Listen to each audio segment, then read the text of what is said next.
ठटे खां रिपोर्ट कर रहियो आहे अकबर दिलवानी। पाकिस्तान जिंदाबाद मूवमेंट के मरकजी चेयरमैन मोहम्मद ज़ुबैर कुरैशी जो ठटे जो दौरो।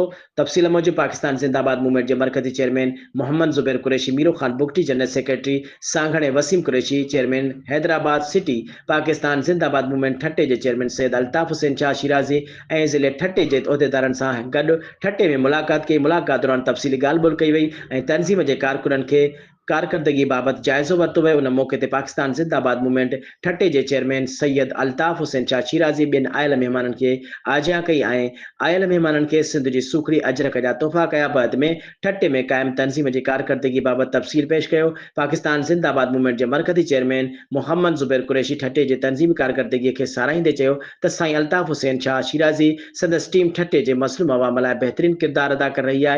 पाकिस्तान की भलाई पाक फ़ौज लाइ अवामी मुहब्बत जो दर्स ॾेई रही है ऐं उम्मीद त वतन अज़ीज़ मुल्क जी भला बहबूद लाइ वधीक मेहनत कई वेंदी ऐं ठट्टो सजावल ॿियनि तालुकनि में मेंबरशिप वधाई वेंदी। उन मौके ते पाकिस्तान जिंदाबाद मूवमेंट लेडीज़ विंग ठटे जे चेयरमैन मैडम ज़हरा जाखरो, बाबू सुनील, मास्टर चमन लाल, उस्ताद बाबू रोशनानी, अब्दुल मनान पठान, लाल दास ऐं सरवर कुरैशी ऐं ॿिया मौजूद हुआ।